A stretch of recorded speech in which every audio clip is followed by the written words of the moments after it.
Hi guys, welcome back, and here we're going to do animation. So let's start with the animation. So to start animation, you go to the file, you go to tools, and then you say animation editor, and such menu is going to come here.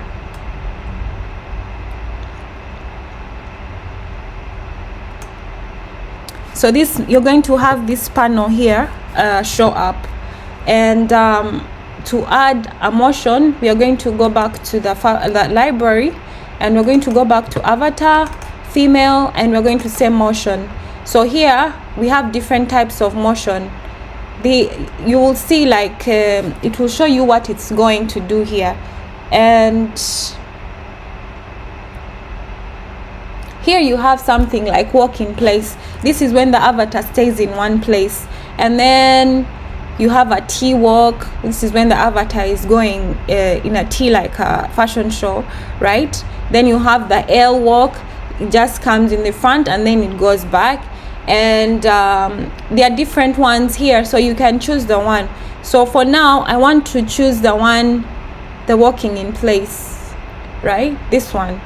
So I'm going to say go, and avatar stays, animation stays in avatar current position, and then go.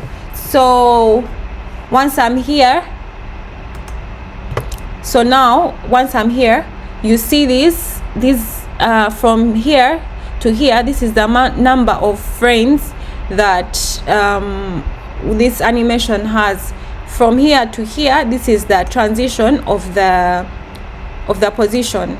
So let's go back, don't move anything, and yeah, so once everything is ready and we want to see everything, so let's start. You start to animate.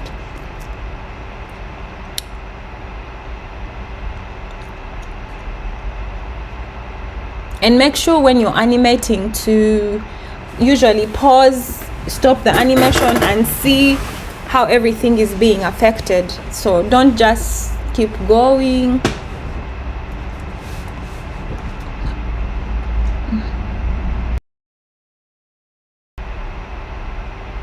So you can help the avatar, while it's moving.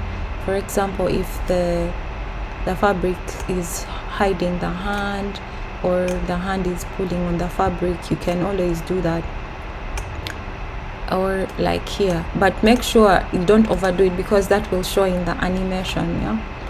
So for example, here you see it's pulling,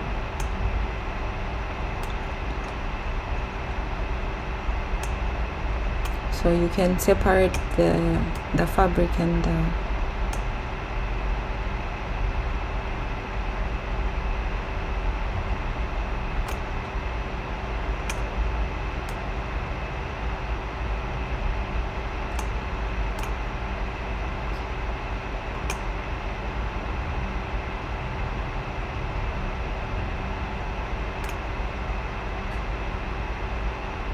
and you also have to watch out. Sometimes the dress gets caught in the shoes, like right now.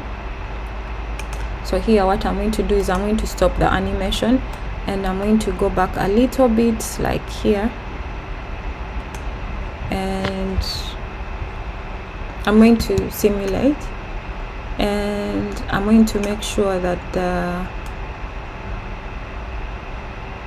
I'm going to make sure that the shoe doesn't, the dress doesn't get caught up in the shoe, right?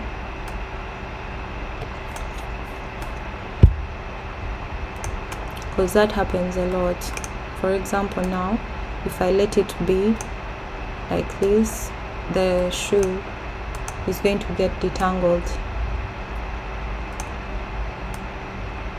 here. So you have to make an effort to separate them. So now I'm going to go back to my animation, and then it will start again.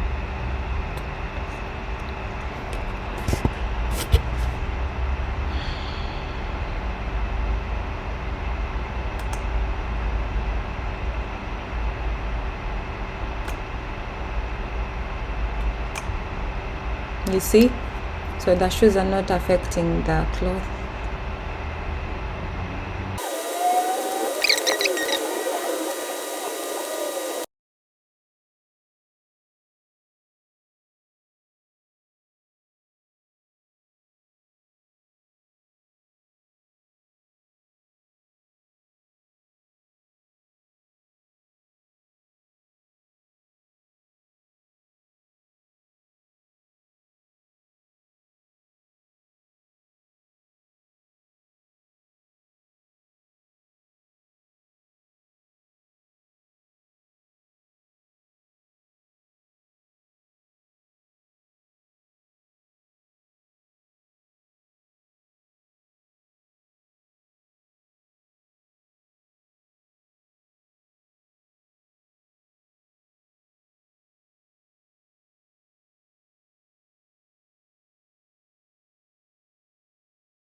Okay guys, so it has finished animating.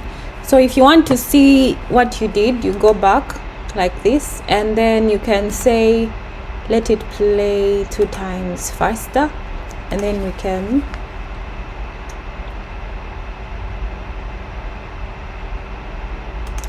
sorry, not fast. Yeah, you can do either slower or faster. Let's see.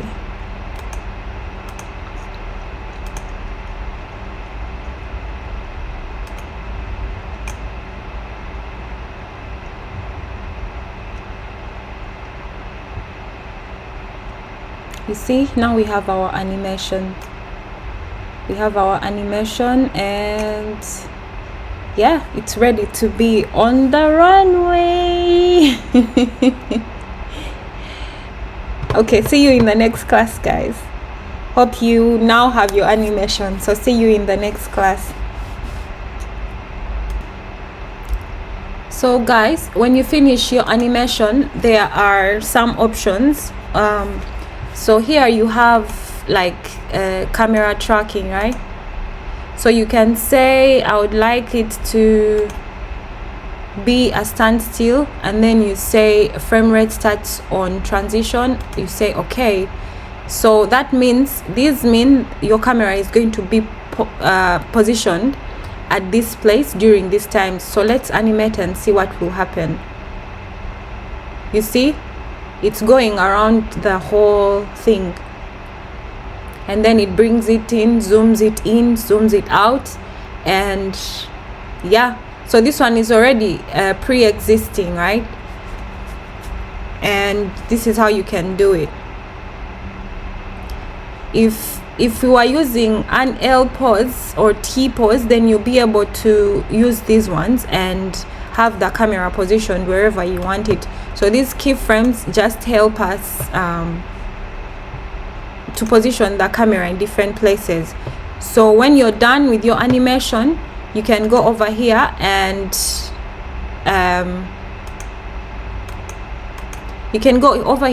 save it. and find a place to save as an MP4 or whatever. And you can also change the simulation properties from here depending on what you'd like. And yeah, so that's it for animation, guys, and I hope you learned something in this course. See you in the next class. In the next class we are going to learn how to do our 2D and 3D snapshots, so see you there.